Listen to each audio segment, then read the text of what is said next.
In the early 19th century, the monarchies of Europe faced a colossal threat: the Corsican-born Emperor of France, Napoleon Bonaparte. For years, Napoleon's armies had plunged Europe into chaos. To contain him, the continent's great powers forged ever-shifting coalitions. Among them were Prussia and Russia, both battered by Napoleon's relentless campaigns. In this turbulent era, while the Napoleonic Wars were still raging, an important visitor arrived in Berlin in 1814. Grand Duke Nicholas Pavlovich, the future Tsar Nicholas I of Russia. His mission was diplomatic, to strengthen the Russo-Prussian alliance through dynastic marriage. An agreement was reached. Nicholas would wed Princess Charlotte of Prussia, the daughter of King Frederick William III. This union would tie the two monarchies together and cement their alliance against France. Fate, however, transformed this political arrangement into a genuine romance. Nicholas and Charlotte fell deeply in love.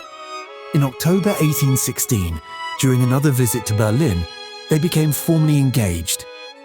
The following summer, in 1817, the young princess traveled to Russia, accompanied by her elder brother, Prince Wilhelm, the man who would later become King Wilhelm I of Prussia and the first German emperor.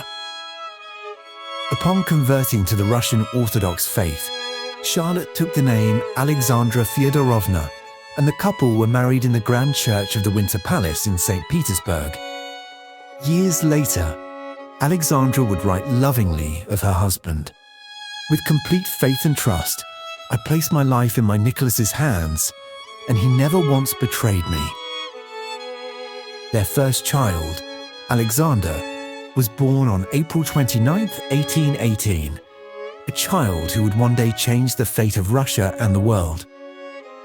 At the time, no one could have imagined that the calm, well-mannered boy would grow into a ruler whose reforms would rival those of Peter the Great. At the age of 7, following the death of his uncle Tsar Alexander I, his father ascended the throne as Nicholas I, and the young Alexander became Tsarevich, heir to the empire. The Russia of his youth was a realm of autocracy, censorship, and rigid control, a society in which change was regarded as a threat. Yet his tutor, the poet and liberal intellectual Vasily Zhukovsky, exposed him to the ideals of European humanism and freedom. Unlike most heirs to the throne, Alexander traveled extensively both across Russia and abroad. His journeys broadened his worldview and deepened his understanding of the vast empire he would one day rule. During his domestic tours, he met a man whose ideas would profoundly influence him, the exiled writer Alexander Herzen, whose socialist and revolutionary thought would later inspire the very forces that destroyed the Romanov dynasty.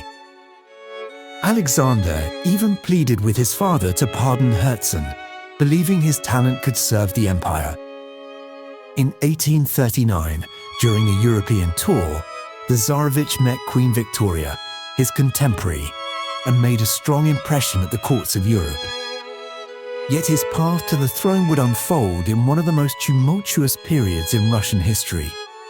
Only a few months after the Tsarevich turned 35, war erupted between Russia and the Ottoman Empire, the Crimean War. Fearing a disturbance to the continental balance of power, Britain and France sided with the Ottomans. The war, fought from the Black Sea to the Danube, quickly turned into a disaster for Russia. For Alexander, however, the greatest tragedy was not on the battlefield. In early 1855, his father, Tsar Nicholas, fell gravely ill. Refusing treatment and sinking into pneumonia, the Iron Autocrat who had ruled Russia for 3 decades died amid the humiliations of defeat. At that very moment, with the empire exhausted and morale shattered, Alexander II ascended the throne. He had no choice but to sue for peace. The resulting Treaty of Paris imposed heavy terms on Russia. forbidding it from maintaining a fleet or fortifications in the Black Sea. It was a painful national humiliation, but also a turning point. Out of this defeat was born what history would call the Age of Reforms. When Alexander II came to power, Russia lagged far behind the rest of Europe in nearly every sphere. The army was antiquated, the economy stagnant, the judicial system corrupt and arbitrary. His most capable advisors, Nikolai Milutin, Alexei Strolman, and Yakov Rostovtsev, agreed that reform was no longer a matter of choice but of survival. Under their counsel, Alexander embarked on a series of sweeping changes that would earn him the title Tsar Liberator. The first and most significant of these reforms was the abolition of serfdom. By the late 1700s, uprisings against the serf system had become increasingly frequent. More than 20 million peasants lived bound to their landlords, effectively as property, their labor sustaining a small aristocratic class. Alexander resolved to end this ancient bondage once and for all. Opposition was fierce. The landowning nobility, especially in Moscow and St. Petersburg, argued that emancipation was premature. Without peasant labor, they claimed, agriculture would collapse, production would fall, and the empire would descend into chaos. But the Tsar was unmoved. He declared bluntly that serfdom would end either from above or from below, by royal decree or by revolution. In February 1861, Alexander issued the Emancipation Edict, formally freeing Russia's serfs. The reform, born of idealism and necessity, quickly revealed its tragic flaws. In theory, the peasants became free citizens, entitled to own property, bring lawsuits, and take part in local administration. In practice, their condition often worsened. The landed gentry lost their legal authority over the peasantry, but that power was soon assumed by the village commune, which controlled land distribution and collective responsibilities. The peasants' legal freedom did not translate into economic independence. They were still tied to the soil by redemption payments for the land they received. The most disappointing aspect of the Emancipation Edict concerned land distribution. Contrary to popular expectation, the freed serfs were not granted land for free. Instead, the law required them to pay their former landlords, either in money or in labor, for the plots they were to receive. The land legally belonged to the aristocracy, and the peasants were forced to purchase the portions assigned to them. The government covered 80% of the total cost, while the remaining 20% had to be repaid by the peasants over 49 years in annual installments known as redemption payments. Thus, on top of ordinary taxes, the peasantry now bore a crushing new burden. At first, the reaction across Russia was one of jubilation. In cities such as St. Petersburg, celebrations erupted, and poems were written in praise of the liberator Tsar. But as the details of the payment system became widely understood, the joy turned to anger and despair. Rumors began to spread that a second emancipation might soon be declared, one that would truly grant the land to the peasants. Alarmed by these whispers and the potential for unrest, Tsar Alexander issued an official statement denying any such plan. He declared that no further emancipation would occur and that all citizens must faithfully adhere to the decrees of February 19, 1861. It provoked resentment among both peasants and intellectuals who had hoped for deeper reform. In this atmosphere of disappointment and growing social tension, the seeds of revolution were sown. Serfdom had been abolished, but Russia's underlying problems remained untouched. Poverty, inequality, and the vast gulf between ruler and ruled. For many, the problem lay not in the system itself, but in the Tsar who maintained it. One of the first to give voice to this anger was the writer Mikhail Mikhailov, who published a bold manifesto condemning the Tsar's half measures. Referring to the Emancipation, he accused the monarch of betraying the people's hopes, insisting that Russia possessed enough land for 10,000 years and needed neither a Tsar, an emperor, nor a divine representative who hides his incompetence beneath furs. Mikhailov called for a new national principle, one unlike the European models, built upon freedom of speech and press, equality before the law, and fair taxation. Land, he argued, should belong not to individuals, but to the nation as a whole. At the top of Russian society stood a small, privileged elite landowners, merchants, and bureaucrats, whose dominance, he claimed, could only be destroyed through a bloody and merciless revolution. After such a revolution, he envisioned a federal republic supported by large national and smaller regional assemblies. Mikhailov's words sounded prophetic, a foretelling of the storms that would come decades later. Arrested for his writings, he was condemned to hard labor and banished to Siberia. Yet Mikhailov was not alone. Others shared his vision of upheaval. Among them was Mikhail Alexandrovich Bakunin, a fiery revolutionary and the father of modern anarchism. Arrested during the revolutions of 1848 in Austria and handed over to Russia, Bakunin spent years in Siberian exile before escaping in 1861. Fleeing to Western Europe, he began publishing essays that electrified radicals across the continent. But unlike Mikhailov, Bakunin saw the core of the problem not merely in the Tsar or the aristocracy, but in the very existence of the state itself. To him, the state was the most polished expression of human oppression, an instrument through which a few subjugated the many, conquering, enslaving, and exploiting under the guise of order.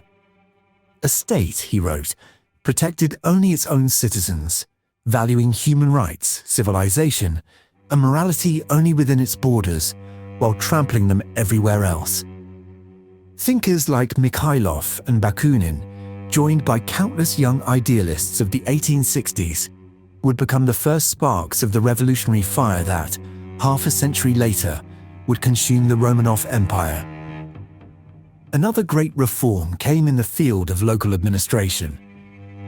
In January 1864, a new law established local councils known as zemstvos.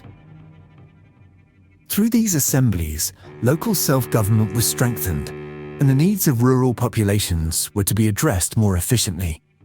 The zemstvos were tasked with improving commerce, education, culture, public health, and infrastructure, laying the groundwork for local economic and social development. Alexander's next major initiative was in the judicial sphere. The Russian legal system, long plagued by corruption and inefficiency, was thoroughly reorganized. Professional judges and a jury system were introduced, marking a crucial step toward the establishment of social justice. Education was also reformed. Before the 1860s, Russia had only a handful of reputable universities, while lower education remained fragmented and inaccessible. Beginning in 1858, a series of commissions prepared an extensive reform program. Alexander granted greater autonomy to universities, allowing them to elect their own rectors and deans through internal councils. Foreign publications could now circulate freely within academic circles. Without the strict censorship applied elsewhere in society, a liberty that would soon make universities the breeding ground of political opposition. Secondary schools were gradually opened to women, and some women were even permitted to attend university lectures, a radical innovation in conservative 19th century Russia. By 1856, students made up only 0.7% of the population. By 1878, that number had risen to 1.2%. Yet this growth brought a hidden consequence.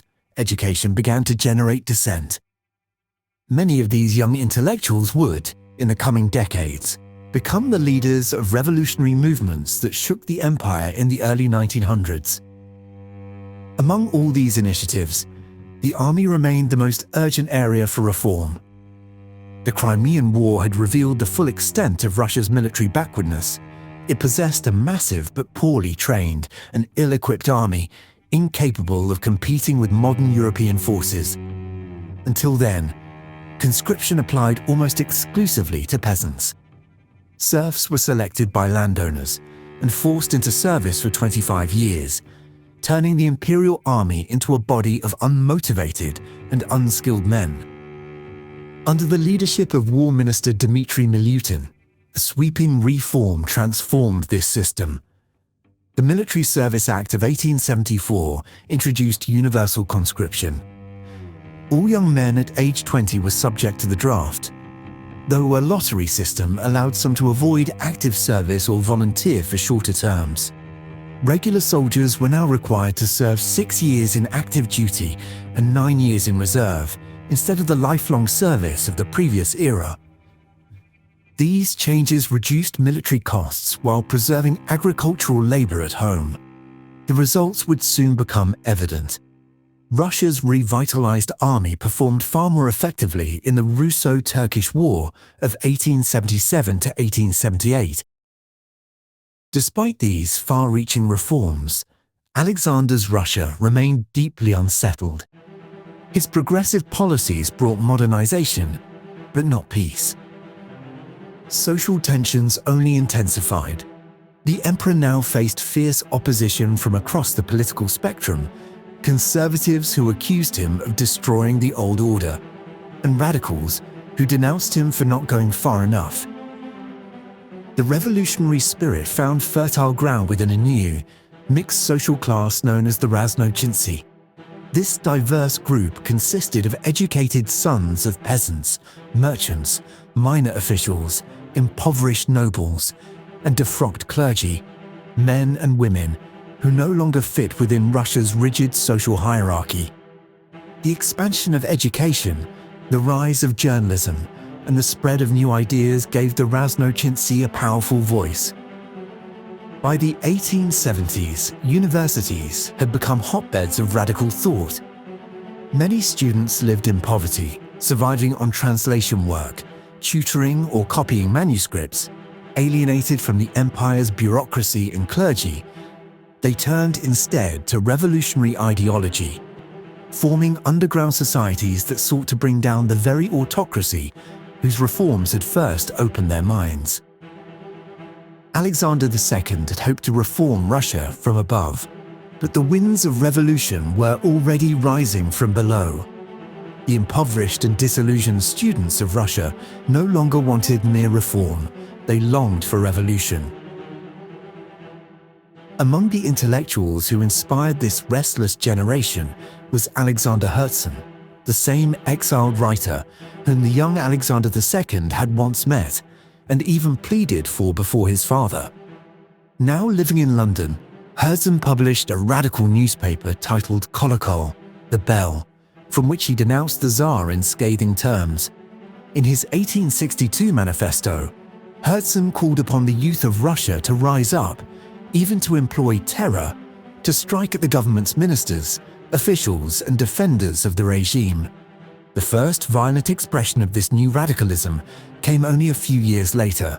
In 1866, Nikolai Ishutin, a lecturer at Moscow University, was secretly spreading anti-Tsarist propaganda among his students. One of those influenced by his ideas, his cousin Dmitry Karakozov, decided to act. Karakozov waited outside the gates of the summer garden, and as the Tsar emerged, he raised his pistol and fired. The bullet missed. Within seconds, Karakozov was seized by guards. When questioned, Alexander asked him whether he was a Pole, as Polish insurgents had recently revolted against Russian rule. Standing defiantly, Karakozov replied, "I am a pure-blooded Russian." It was a chilling moment. The Tsar, the self-proclaimed father of his people, had for the first time been attacked, not by a foreign enemy or rebellious minority, but by one of his own. Karakozov believed that killing the Tsar would spark a popular uprising, or at least weaken the government enough to force deeper reform. But the outcome was the opposite. The assassination attempt marked a turning point. Alexander's reformist momentum began to fade, and the government gradually passed into the hands of conservatives. The state's tolerance for dissent evaporated, and the machinery of repression tightened. By the 1870s, a new movement was spreading through Russia's radical underground, Narodnichestvo.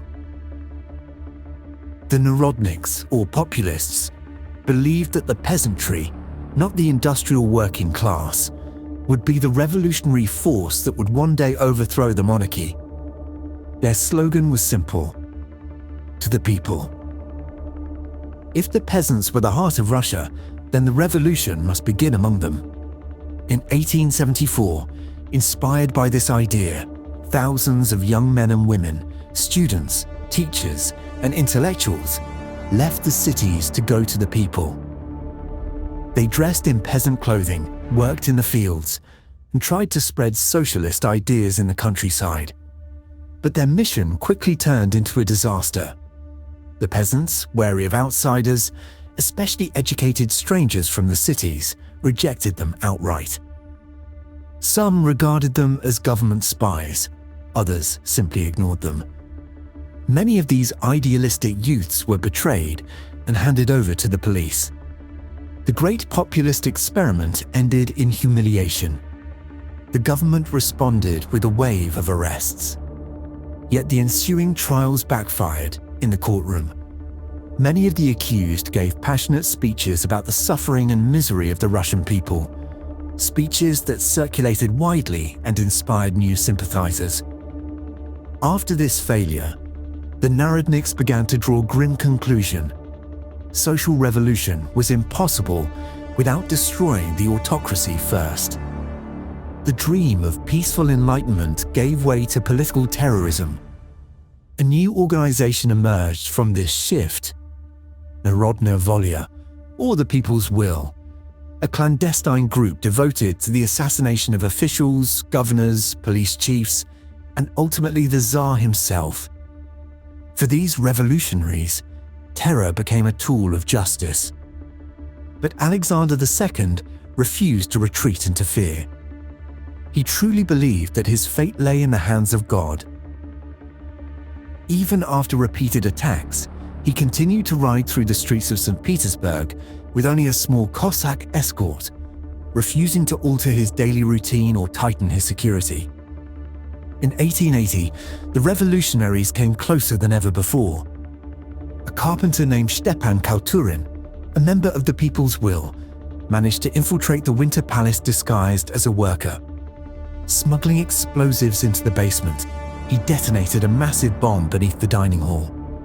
The blast killed and wounded dozens of guards, but the Tsar, by chance, was late to dinner and escaped unharmed. The attack shocked Alexander. For the first time, he began to doubt that repression alone could save his empire. He appointed Mikhail Mikhailov as Minister of the Interior, a man who believed that political reform, not terror, was the only cure for the nation's unrest. By February 1881, Mikhailov had drafted a new reform plan, a proposal to expand representation and involve elected delegates in state administration. It was to be announced publicly within days, a signal that the government was finally ready to change course. But fate intervened. Russia's long struggle between autocracy and revolution, between reform and retribution, was about to reach its bloody climax. Hardly a day passed without the police receiving new reports of another planned assassination. In February 1881, 3 officers, acting on fresh intelligence, were sent to inspect a cheese shop on Malaya Sadovaya Street in the capital. The information suggested that Narodnaya Volia was once again plotting to kill Tsar Alexander II, who had already survived numerous attempts on his life. The officers searched the shop carefully, found nothing suspicious, and returned to headquarters. But they had overlooked a crucial detail: a tunnel entrance hidden within the shop, leading directly beneath one of the Tsar's most frequently used routes. Through this tunnel, the conspirators intended to plant explosives and destroy the Tsar's carriage. When delays and complications ruined this original plan, the group prepared an alternative. On March 1st, 1881, news reached them that the Tsar would be inspecting military units that day. The assassins took their positions along the Catherine Canal. As Alexander's carriage reached the embankment, one of the conspirators, Nikolai Rizikov, hurled a bomb at it. The explosion tore the carriage apart, killing a soldier and 2 bystanders. The Tsar himself, miraculously, emerged with only minor wounds. Instead of returning immediately to the Winter Palace, Alexander stepped out to survey the scene, a decision that would seal his fate. As he approached the wreckage, a second conspirator, Ignaty Grinovitsky, threw another bomb. The blast struck the Tsar directly. His body shattered, his right leg was torn away, his left leg mangled, and his face and chest grievously wounded. The Tsar's final words were, "Cold, so cold. Take me to the palace, let me die there." 3 doctors worked frantically to save him, but there was nothing they could do. As the Tsar drifted in and out of consciousness, his young wife, Princess Yuryevskaya, burst into the room, crying his name in horror. In that room stood 2 witnesses whose names would define Russia's future: his son Alexander, the heir, and his grandson Nicholas. The new monarch, Alexander III, shaken by his father's brutal death, swore vengeance and resolved that no such tragedy would ever happen again. From the very first day of his reign, he closed the door on reform and built one of the harshest autocracies in Russian history. From that day forward, Russia would never be the same again.